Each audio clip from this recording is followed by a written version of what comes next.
Hello, and welcome to another episode of Last Week Tonight, where we try to make sense of the world, one confusing economic indicator at a time. Tonight, we're diving into the choppy waters of the euro, a currency that seems to be on a perpetual roller coaster ride. And who's manning the controls? Well, it's not entirely in Europe's hands, folks. The euro, for all its aspirations of independence, is surprisingly sensitive to what happens across the pond in the United States of America. It's like that friend who claims to be completely over their ex but still breaks down in tears every time they hear their name. Except, in this case, the tears are replaced by fluctuating exchange rates, and the heartbreak manifests as economic instability. Now you might be thinking, John, why is the euro so obsessed with America? Well, buckle up, because we're about to unpack that tangled web of economic interdependence. We'll look at how US policies send shockwaves across the Atlantic, how Europe's own recovery is playing out like a lopsided game of musical chairs, and how the market, in its infinite wisdom, is reacting like a caffeinated squirrel on a trading floor. Let's be honest, the US economy is a bit like that friend who sneezes without covering their mouth. It might seem harmless to them, but everyone else gets sprayed with the consequences. And when it comes to the euro, those consequences can be pretty significant. Remember the trade wars a few years back? Yeah, those weren't exactly a picnic for the Eurozone. Tariffs, like unwanted party guests, showed up and messed with the flow of goods and services. And as the US economy boomed under certain policies, the euro sometimes felt like it was stuck at the kids' table, watching everyone else enjoy the feast. And it's not just about trade. The US Federal Reserve, America's central bank, can cause a stir with a mere whisper. When they adjust interest rates, it's like they're turning a giant economic faucet, and the ripples are felt all the way across the Atlantic. A stronger dollar can make the euro feel a bit like a soggy baguette, less appealing to investors and less valuable on the global stage. Now, let's not put all the blame on America.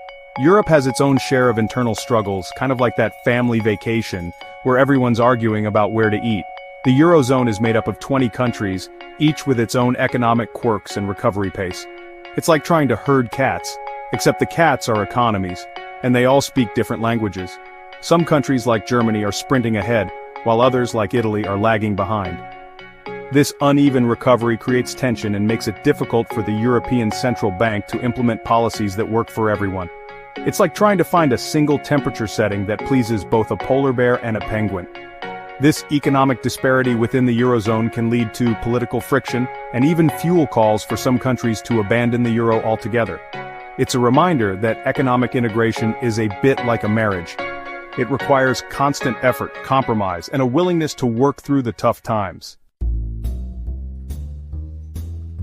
Section 4, Market Volatility, a wild ride for the euro. And then there's the market, that fickle beast that reacts to every headline, tweet, and rumor like it's the apocalypse. One minute it's soaring with optimism, the next it's plummeting faster than a pigeon trying to avoid a baguette thief in Paris. This volatility can make the euro feel like it's on a roller coaster ride designed by a caffeinated squirrel. One minute you're up, the next you're down, and you're never quite sure what's coming next. This unpredictability makes it difficult for businesses to plan, for investors to invest, and for the average person to, afford a decent loaf of bread. Factors like political instability, global pandemics, remember those? And even the weather can send shockwaves through the market, causing the euro to bob and weave like a prizefighter trying to avoid a knockout punch. Section 5. The transatlantic tug-of-war, Ukraine, and beyond. Adding another layer of complexity to this already messy situation is the ongoing conflict in Ukraine. The war has not only devastated Ukraine, but also sent shockwaves through the global economy, further straining transatlantic relations. The US and Europe have presented a mostly united front in supporting Ukraine, but there are underlying tensions. The US, with its vast resources, has been able to provide significant military and financial aid. Europe, more reliant on Russian energy, has faced tougher choices, balancing support for Ukraine with the potential economic fallout from sanctions against Russia. This situation has highlighted the delicate balance of power within the transatlantic relationship. Europe, while grateful for US support, is also wary of becoming overly reliant on American leadership. The war has underlined the need for Europe to bolster its own defense capabilities and reduce its dependence on Russian energy.